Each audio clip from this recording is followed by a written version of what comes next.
I just don't see a world where he can win this fight. He cannot keep up with him. So for my official prediction, I'm going with...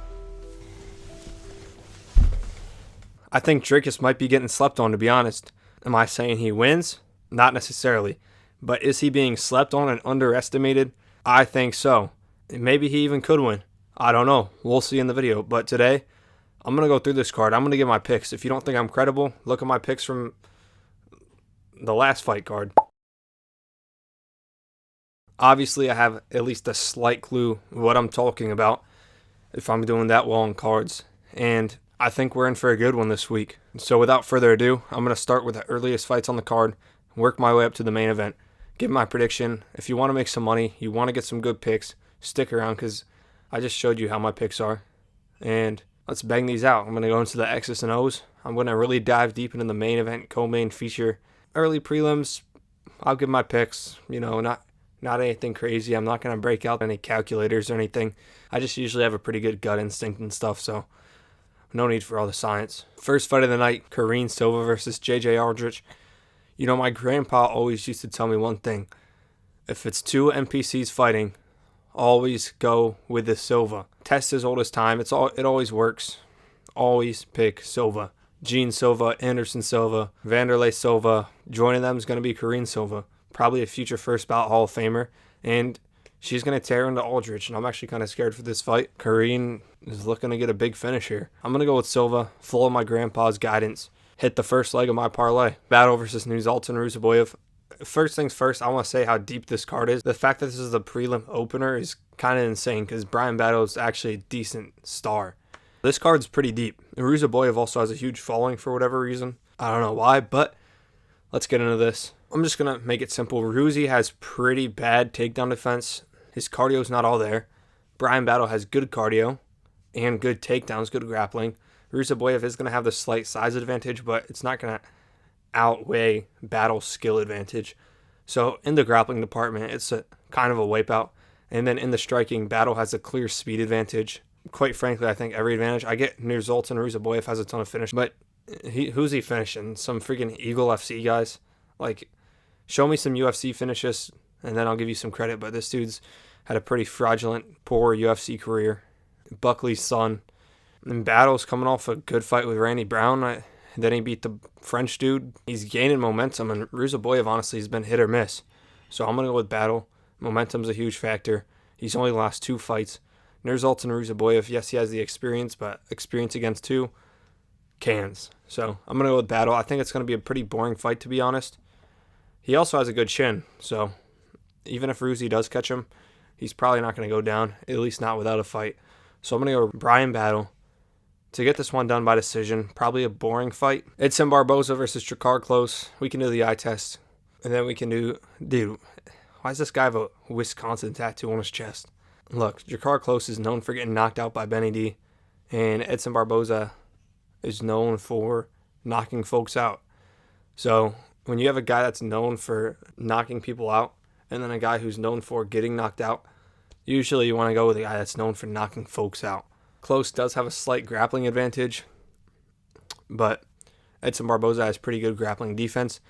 So I'm going to go with Barboza, to be honest. I think he's going to keep it on the feet, tag up Klose. I don't know if Barboza still has the power that he once did. In fact, I know he doesn't, but he still is a highly technical fighter. I think it's going to show his veteran experience. And if I'm not mistaken, these guys are both pretty old. 37 for Klose, 39 for Barboza. So they're not going to be prime. But I'm going to go with Klose. No. I'm going with Barboza. Piecing up Klose to a decision. That's a lock. Not a lock. It's a secure pick. Chase Hooper versus Alexander Hernandez. Look, Chase Hooper's picking up a lot of steam. He's getting better and better each fight. And Alexander Hernandez was once a highly touted prospect going into that Cowboy fight. People thought he was going to be a champ. It didn't pan out well. He got humbled. And now we're here. Some of you guys might think Alex Hernandez is pretty old. No. Alexander Hernandez is 32. And Chase Hooper is 25. So Hernandez is closer to his prime than Hooper is, which is crazy to think because it feels like Hernandez has been around for a minute. But to win this fight, Hooper is going to need to take down and control Hernandez. And Hernandez actually has decent anti-grappling. He has a strong, stocky build as well. He's going to have a huge physicality advantage. I'm going to go with the underdog, or who I'd imagine is the underdog. I'm going with Hernandez. I think Hernandez is going to knock out Chase Hooper. I think he'll be able to keep it on the feet. He's going to have a striking advantage, a power advantage, a physicality advantage, and I think this is just a bad matchup for Hooper. I don't see Hooper controlling him, and like I said, Hernandez is closer to his prime than Hooper is. I like Hooper, but we have seen Hooper chinned, and he doesn't have the best chin either. He's also not really putting guys away on the feet all too much. Hernandez is vicious on the feet. He's a fast striker. This might be his actual peak. He's 32. He's at 32 at lightweight is kind of when you peak. I'm going to go with Hernandez. I just have a gut feeling it's going to be a Hernandez knocking out Hooper. The fan base is going to be enraged. Everyone's going to be upset that Hooper lost. And I'm going to be sitting back just knowing I was on the right side of history. I picked Hernandez. I knew it was going to happen. I didn't want it to happen, but we can't control the outcomes. We can just predict them. Next, we have Andrade versus Godinez. Andrade is another one of those girls that you think is 37, 38 years old. She is 33, and Godinez is 31. With that being said, I'm going to go with Godinez because, look, I don't really know who I'm going with. It could go either way. It's a coin flip. I'm not awfully too concerned either. Their grappling's about even. They're both 1-2 in their last 3. Honestly, I'm going to go with Andrade. I think her veteran experience is going to show through her physicality. She's actually pretty strong. She'll just have a physical advantage, and, I don't know. I'm going with Andrade. Next, we got Oleksiejczuk versus Gerald Meerschaert. I'm going with Mikhail. I think Mikhail has a lot of pop on the feet. His grappling's slowly getting better. He's 7 years younger than Meerschaert. Meerschaert's known for taking a beating. I think the damage is going to start catching up to Meerschaert. Look, I know he had a close fight with DDP, came back against Shabazian, but you can only have so many close fights like that in wars before you start getting finished. Instead of lasting that third round, maybe getting a third round finish. So I think Oleksiejczuk is going to win this. I think he's going to knock out Meerschaert. Meerschaert might try to grapple, but to be honest, his grappling isn't very strong. His chin's very weak. And Oleksiejczuk, like I said, can crack. So I'm going to go Oleksiejczuk. He's going to be bigger too. This is a pretty easy fight to call. Next we have King Green versus Robert Green versus Diego Ferreira. I'm actually going to go with I'm actually going to go with Robert Green. Look, Diego Ferreira is older than Bobby Green.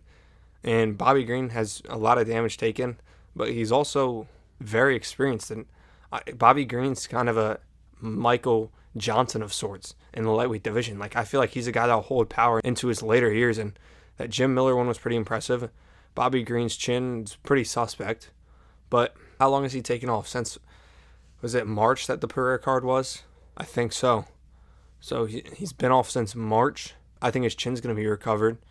And Diego Ferreira, he's not going to have a huge physicality advantage. King Green's going to be hungry after getting voted by Rufi. Losing to Rufi is not an embarrassing loss. Rufi is a future top contender. He's very elite on the feet.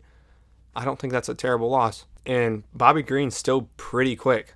So I think Bobby Green will be able to catch Ferreira and put his lights out. Ferreira's losing to Grant Dawson. Green is losing to Mauricio Hufi. So there's levels to this game. They're both coming off losses.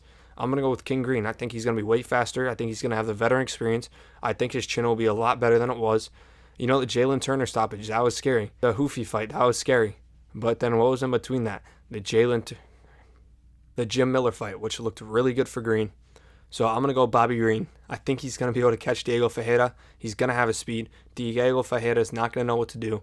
He's going to be a fish out of water when King Green lands that flush right on his chin and sends him crashing to the canvas. Next, we got Tim Elliott versus Kai Asakura. Look, it's pretty clear that Tim Elliott's a lamb sent to the slaughter right here. Kai Asakura put up a better fight than KKF, also known as Kai Car France. Tim Elliott's 40 in the flyweight division. His chin's going to turn to dust if it gets hit once. His bones are probably going to turn to dust too. This dude's not going to have the durability. Who knows if he'll still make the weight. The weight cut's going to be hard on him at his old age. He's coming off a 7-year layoff. I'm literally telling you, this is just supposed to be a Kai Asakura clip farm. He's literally going to go out there and send this dude to the shadow realm. Probably a vicious flying knee. I guarantee it'll be a flying knee. He's going to have this dude hurt against the fence, and then he's going to do a Vinicius Oliveira, a run-up, full charge flying knee send Tim Elliott's head flying through the freaking fence. It's going to be ugly. It's going to be sad. It's going to be a bad day for the Elliott fans. But Kai Asakura needs to get a win under his belt. So UFC set him up nicely. I'm actually excited to see Kai Asakura be a contender in this division. So I'm going to go Kai Asakura by knockout. Next we have Jared Cannonier versus Michael Page. One of my locks. These guys are both old heads. The only difference is Jared Cannonier has taken way more damage than Michael Page. Jared Cannonier is coming off a war. Michael Page is coming off a beautiful performance against Shar Magomedov. And even though Jared Cannonier did win against RoboCop, he took a lot of damage in those first 2 rounds. Michael Page did not really take any damage against Shara. No one beats Michael Page on the feet, straight up. Like, if you're not a wrestler, you're going to lose to Michael Page. That's how it's going to go. Is this crazy to say? He's one of the best strikers in the UFC, if not the best. I don't see anyone beating him on the feet. Just a straight striking match. No one's beating MVP. He's too fast. He's too slick. He's too unconventional. It's going to take a grappler to beat him. And Jared Cannonier is not that. He's older than Page. He's slower than Page. He's not going to have the power he once did. His chin's not going to be there. I think Michael Page will actually be able to drop him. And I think Michael Page will get the finish. He's going to be way too fast. Michael Page just beats him everywhere. And Jared Cannonier is not going to wrestle. And if he does, Michael Page has enough grappling experience to defend it. You know, his grappling's not awful. So let's say Jared Cannonier does panic wrestle. Michael Page should be in the clear. And yeah, I don't see anyone beating him in a straight striking match, which is what this fight will be.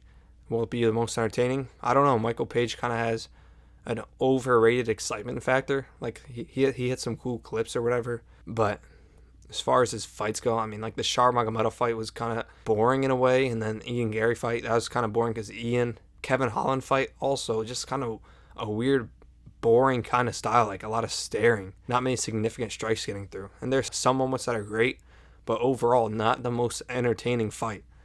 Either way, I'm going with Michael Page by knockout. Jared Cannonier's accumulated so much damage. His chin's taken a beating, and he doesn't look the same as he once did. Next, we got Jeff Neal versus Carlos Prates. First, we got to note this is a 3-round fight. So, off the bat, Carlos Prates doesn't got to worry about gassing out. Is Prates the only dude in history who's glazed as much as he is for smoking cigarettes? Like, does anyone actually think it's that cool that he smokes? Kamaru Usman and Henry Cejudo were like gassing him up, telling him how cool it was and how funny it is that he smokes. Bro, that's not funny. That's destroying his career. That's the reason he gassed out so hard against Gary. He's not invincible to the effects of smoking and destroying his lungs. Yeah, it's cool to make some TikTok edits out of, but in the fight game, it's not going to help him. With that being said, Jeff Neal, he's an old guy. He hits like a truck. Absolutely, but Carlos Prates has a good chin. Carlos Prates is going to have a speed advantage. He is going to have a power advantage. I believe he's going to have a reach advantage. He does. And look, he almost finished Ian Gary. So to think that he won't be able to beat Jeff Neal, who's much lower level and got outclassed by Gary, is kind of absurd. So I'm going to go with Carlos Prates. I think Carlos will be able to knock out Jeff Neal in the third. I think he's going to hurt him a lot. Kind of going to be like an overwhelming thing where he's going to accumulate so much damage. He won't be able to take many more shots, and Carlos Prates is going to pop him with a sweet combo, send him crashing into the canvas, and that's going to be all she wrote. Look, Aaron Pico is an insane athlete. He has good power. He's honestly probably just a better version of Dan Ige. Like, better wrestler, better striker, a little more power, same build. And Lerone Murphy did pretty good against Ige, despite getting caught once. But then he came back against Josh Emmett, another very similar fighter to Aaron Pico. Same build, same style, and took him to a 5-round decision. Avoided all damage from Josh Emmett, one of the most prolific knockout artists of the featherweight division, if not the most prolific. Lerone Murphy also has good cardio, and this is a 5-rounder. Lerone Murphy just came off a 5-rounder. He's going to be more prepared than Pico is, I guarantee that. He's undefeated. Pico has been beaten. Lerone Murphy can go to his grappling if need be. If Aaron Pico attacks the grappling, Lerone Murphy is going to be able to defend it. Lerone can keep him at range, kind of play Leon Edwards' game, outpoint him. If you can avoid a power punch from Josh Emmett for 5 rounds, you can avoid Aaron Pico. I also just think that Aaron Pico is going to be like a lot of other Bellator fighters where he's not going to be used to the limelight. You know, he's going to come here, he's going to get starstruck, kind of like Pitbull. He's not going to be on his game. He's going to be a little slow, a step behind. And Lerone Murphy's just going to piece him up the whole fight. Probably take him to a decision. Lerone Murphy's not much of a finisher, but he is elite. For the main event, we have one of the most anticipated, if not the most anticipated fights of the year, Khamzat Chimaev versus Dricus du Plessis. This fight is very, very, very close. First of all, they're both 31. They're both coming off some of the best wins of their career. Submissions over former champions. Obviously, Khamzat's was a bit more impressive. But keep in mind, Izzy's never been submitted before that. So Dricus was the first to submit him. I don't know if Rob's been submitted. I think he has been. Rob hasn't really beaten anyone good in the past couple years. I guess Izzy wasn't in his best form either. This fight's very, very interesting, you know. The thing with Khamzat is after every fight, the narrative on him kind of changes. After the Burns fight, people were like, I don't know if he can fight at the championship level. I don't know if he's ready. Then he fights Kevin Holland. People start glazing him again. They say, this dude's going to be a champion. This, that, and the other. Then he fights Usman. Poor fight, poor performance. Usman was on ultra short notice. And people go back to what they were saying after the Burns fight. I don't know about this Khamzat guy. If that was 5 rounds, Usman would have won. I don't know if he can be champ. And then he fights Whitaker. First round finish. People go back on the hype train harder than ever. Khamzat's future world champ, future GOAT, triple champ, all the X's knows. But then you got DDP, who throughout his career, he's gotten better with each performance. He hasn't had those ups, then those downs and ups and downs. He's gotten slightly better and better with each performance. It went from his cardio's awful to his cardio's okay to his cardio's good to he has some of the best cardio in the middleweight division. And then it went from his striking sloppy, his striking's okay. He outstruck Sean Strickland for 5 rounds, the best defensive striker in the UFC, if not one of them. It made it look easy. So we know his striking's elite. And then he just submitted. I'm so sorry. He's coming off the Sean Strickland fight. Excuse me for that. But the fight before that, he proved how good his BJJ was in his wrestling. His pressure. He can fight and go against the best of the best strikers. People say Izzy was winning the fight. No, he wasn't. Look at the scorecards. He maybe won a round before the finish. But he was not winning the fight. DDP beat him in the first just on the feet. Looked insanely impressive. And who's Khamzat beating on the feet? Gerald Meerschaert? Come on. Nah, it's just evident that DDP has a striking advantage. But obviously, we know Khamzat's X factor, his grappling. And that's why this fight is as close as it is. How will DDP fare against Khamzat's otherworldly grappling? Khamzat's camp this time around has been like an Avengers freaking meeting. This dude's had Carter Storaci, RBY, Aaron Pico, Armin Saryukian, one of the best wrestling coaches ever, all helping him prepare. And it seems like he's only focusing on his wrestling. His wrestling and his cardio are like the only 2 things he's really hammering down. I haven't seen him do too much work with some strikers. Obviously, he's practiced striking, but it seems like he's really honing in on his wrestling and cardio. We know he is going to need good cardio if he wants to have a chance to beat DDP past the first round. You can look at the grappling stats here. Khamzat has never been taken down. DDP gets taken down 1 out of every 2 times. Although in the past couple fights, he has gotten a lot better with it. Obviously, Sean Strickland hasn't shot any takedowns on him. Izzy hasn't. I think Rob got 1. Not the best look. This 50% is a bit misleading. I'd say right now it's probably like a 75 because, like I said, he's gotten better. He was able to take Sean Strickland down, who is amazing. Was he able to hold him? No. But he could also take down Izzy, who also has good takedown defense. Izzy was defending all of Imavov's takedowns easily and looked amazing. DDP took him down with relative ease at certain points. So DDP's grappling is 100% better than what it shows here. But obviously, Khamzat's going to have a wrestling advantage. We know that, no doubt. It's just, will Khamzat be able to get him out in the first or second round? No matter how much you train, your cardio and certain genetic factors, you have a ceiling. You can't really go past that ceiling. So whether Khamzat's training with Coach Cal or back in Russia, it's not like he's working 10 times harder now than he was before. Maybe his cardio got a little better, but to think that he went from Khamzat Chimaev to Merab Dvalishvili cardio overnight is crazy. Like, his cardio, it maxes out. Khamzat has a very poor immune system that I'm worried about. You know, this dude can't even go out in malls because he's worried about getting infected before his fight. Like, that's worrying. And you can see here, DDP has the more active striking and better defense. And that's a significant strike stat against Izzy and Strickland. Whereas Khamzat's striking stats are against who? He usually doesn't even have a chance to strike with his opponents. But when he does, like when we saw with Usman and Burns, he loses. I really think Dricus is being slept on in this fight. People are saying Khamzat round 1 submission, which is possible. But what if he doesn't get that round 1 submission? Because DDP is a whole different specimen than Usman. A washed Usman. This is a prime DDP, 10 times stronger than Usman. Honestly, I think the grappling defensively will be about the same. His BJJ is better than Usman's. I think he can make it out of the first round. Then what happens if they get to the second round? Khamzat's going to have a little steam off his takedowns. And then the third, DDP is going to start piecing him up. Khamzat's going to fail a takedown. He's going to fail 2. Then he's going to be stuck on the feet with DDP. He's going to be getting his nose busted. He's going to be getting his jaw broken. Then round 4 comes around. DDP is really starting to pour it on with his amazing cardio. And Khamzat's failing takedowns left and right. He's still standing with DDP, but he's just getting beat to every punch. And then it's round 5. Khamzat is dog tired, and DDP looks like he's ready for round 10. So this fight's a lot more complex than a lot of people think. It's deeper than Khamzat round 1 submission, because who has he really done that to that's elite? Other than Rob, who, let's be honest, he hasn't beaten anyone good in the past couple years. Rob is not the fighter he used to be. DDP is not going to get manhandled like Rob. I'm sure he will get taken down, but it's not going to be as simple as round 1 sub. There's more to the story. And a lot of people like to rag on DDP, say he's funny, fluky style or whatever. That's why it works. You can't train for it. No matter who you bring in, you're not going to be fully ready for DDP. Whereas you can somewhat train for Chimaev. Just get a very good wrestler, because on the feet, he's just not there. His striking's good, but compared to DDP's, I'm sorry, if you outstrike Strickland for 5 rounds and outstrike Izzy, you're not getting outstruck by Khamzat. I don't care what anyone says. Maybe the threat of the takedown can help a bit, but DDP's going to have that better striking. Khabib likes to say Khamzat has the better striking. This dude's living in freaking La La Land if he thinks that.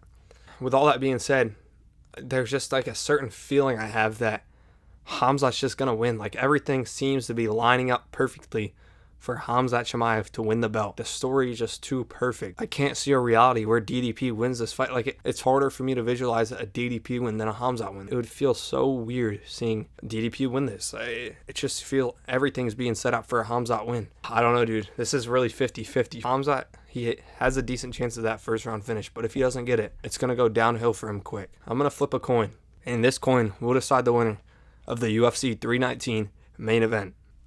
All right, I got a golf chip here. Not a coin, play. I got my heads, and I got my tails. Heads, DDP. Tails, Khamzat Chimaev. Let's see who wins. Do I do a hand flip? No, I'm doing it raw.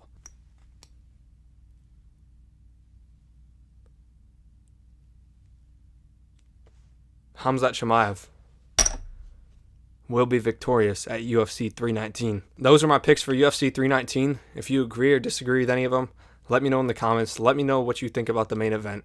I think it's going to be insanely close, way closer than people think. If you're still here, I just want to thank you for watching, and I'll see you soon.